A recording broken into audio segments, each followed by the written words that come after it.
Hi Jim, thanks for taking a moment or two to speak with us. You're the parliamentary candidate for Labour in Worthing West, and you've been in Worthing Borough Council today asking some questions. Mm-hmm. So would you like to tell us a little bit about the questions that you've been asking and a little bit about why you're standing for Parliament? Mm-hmm. Well, the question I've been asking is about the what we call the National Car Parks payoff scandal. There is a lot of history attached to this, and there's a lot of detail which we probably don't want to go into now, but basically the council ended up paying somewhere around £800,000 to NCP for a breach of contract last year. Along the way, one officer was dismissed for gross misconduct. There were other officers involved who had payoffs because they took voluntary redundancy. There are all sorts of ramifications to the thing, but basically we estimate that the whole exercise, the whole scandal has cost something around £1.25 million, which, to put it into context, is about £30 for every council tax-paying household in Worthing, which is a lot of money, a considerable amount of money, particularly when we've been hearing recently how the council decided that those who were previously exempt from paying council tax are now having to pay £5 a week. That puts that kind of payment, the amount of money that's been paid out, into context. Those people could have obviously been taken out of that and need to pay that amount very easily, and a lot of money would have still been left over. And potentially for a number of years. Absolutely, yes. I mean, it is a very large sum of money. My concern was, and it has been all along, that decisions were taken by the council which actually made matters worse. They prolonged the dispute, in effect. So they had the opportunity to settle earlier?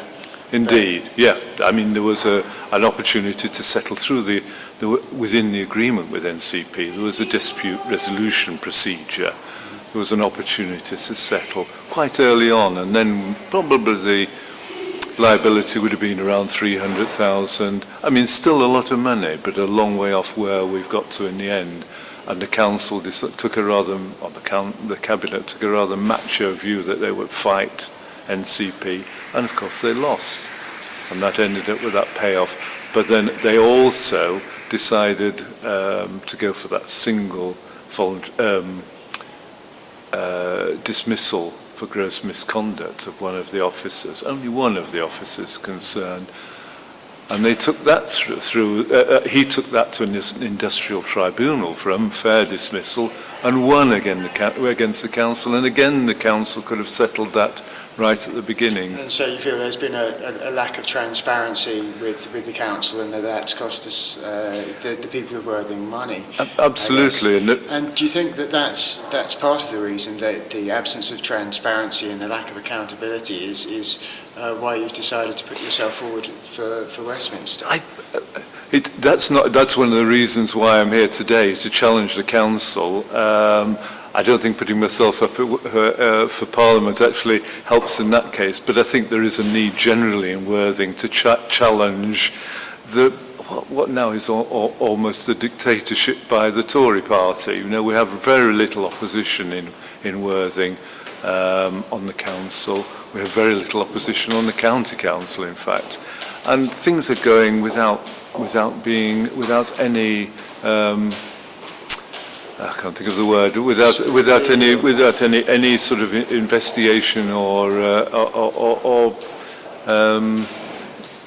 without them being challenged in any way, and there isn't the opposition at the moment, and that need.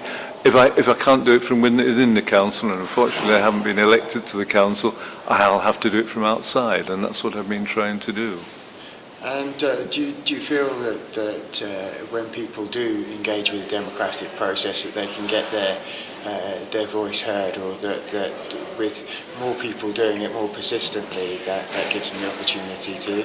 And do you feel it's worthwhile, even if you can't get in touch with your councillors, getting in touch with local political parties like yourself? Oh, absolutely. I mean, but this has been, I suppose, one of the more rewarding things of standing for Parliament this time, that I've heard from an awful lot of people, and a lot of people who are in great difficulties and haven't found any proper redress through the routes that they've tried so far, and they've come to me to help. And I suppose my position as a parliamentary candidate gives me a little bit of extra leverage in terms of helping people, and it's been very rewarding to be able to do that.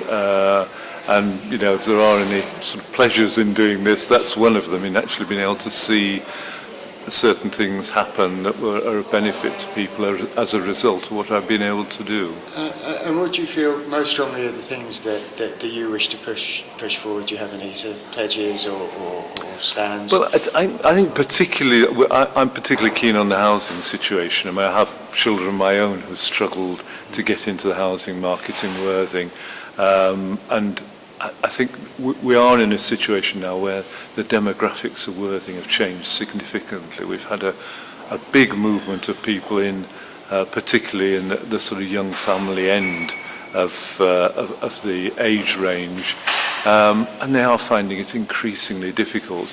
I mean, we have to accept that Worthing is a limited area. We have limited opportunities to create large amounts of new housing. But there is, which means that a lot of people are ending up living in rented accommodation, private rented accommodation. That's nearly doubled since 2000, the number of people living in private rented accommodation in Worthing. It's now about 1 in 8 households are in that kind of accommodation. And that's been a huge change over the last few years. And really nothing has been done to help or protect those people. Yeah, they're subject to landlords who may or may not be good, who may or not put rents up with no notice. When there are more people than there are properties to be filled, then obviously the standard of the properties goes down. Yeah. And a number of people have said over the last 5 years that because there haven't been many properties built, that's what's increasing the artificial property boom. Yeah, that's so right. Yes, I mean it's the pressures from all directions, from more people coming in and less housing being available, and families growing, so you've got more children coming in. And I mean, one of our commitments is to give a new deal to people in private rental accommodation, to give, instead of the sort of normal 6 months or 1 year contracts, we will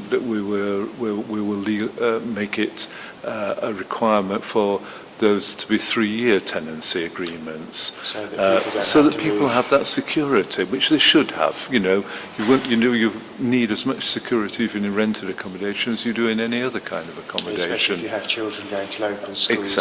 Exactly, all those things, and also with it, we will legislate for rents not to rise beyond certain levels within that 3-year period. So in line with inflation rises only during that 3-year period, and we would